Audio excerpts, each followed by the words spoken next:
Allez, bonjour à tous. Petite vidéo pour, voilà, dans l'objectif toujours de tracer l'évolution de mon portefeuille. Aujourd'hui, j'ouvre une nouvelle ligne sur Northrop Grumman. En même temps de l'ouverture de cette ligne, je vais fermer mes positions restantes sur Coca-Cola. Voilà, maintenant je m'attends à plus rien sur Coca-Cola. J'ai profité d'un petit rattrapage. Bon, voilà, j'ai pas gagné grand-chose, mais voilà pour ça. Et derrière, maintenant, je vais replacer et rajouter, donc je vais placer une partie de ce retrait sur cette société donc qui travaille pour la défense en fait, donc la défense américaine. Alors ils produisent des avions de chasse, ils produisent les systèmes justement de ces avions de chasse. Ils sont à la pointe en termes de cybersécurité. Ils investissent beaucoup aussi dans l'exploration spatiale. Ils sont à la pointe aussi en termes de défense antimissile. Donc voilà pour ça. Alors au niveau du MOTE, cette société travaille donc tout simplement avec le gouvernement.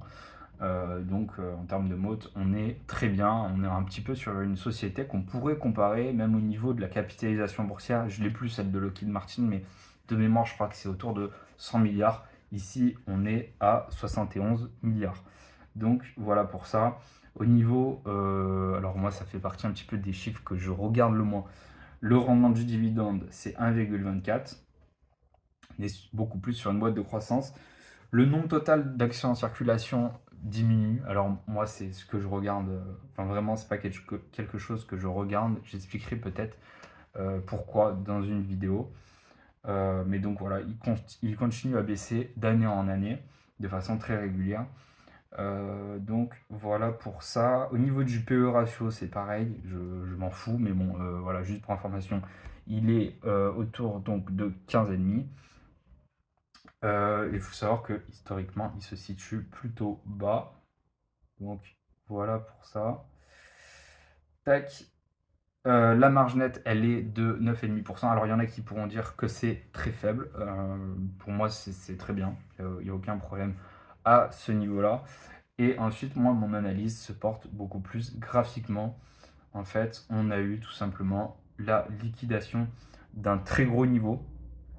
Donc voilà, pour ceux qui ne savent pas encore, en fait, sur cette chaîne, moi, je base mes analyses beaucoup plus graphiquement que fondamentale, sur de l'analyse fondamentale.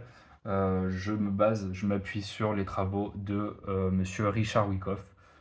Et aujourd'hui, on a une magnifique schématique tout simplement de Wyckoff, donc de ce qu'il a théorisé au niveau de ces concepts de liquidité. Et aujourd'hui, on vient de liquider un très gros niveau, hein. Alors, ça s'est fait en septembre 2023. Donc voilà, et aujourd'hui, je pense qu'on est vraiment dans une parfaite disposition pour venir chercher à faire de nouveau plus haut.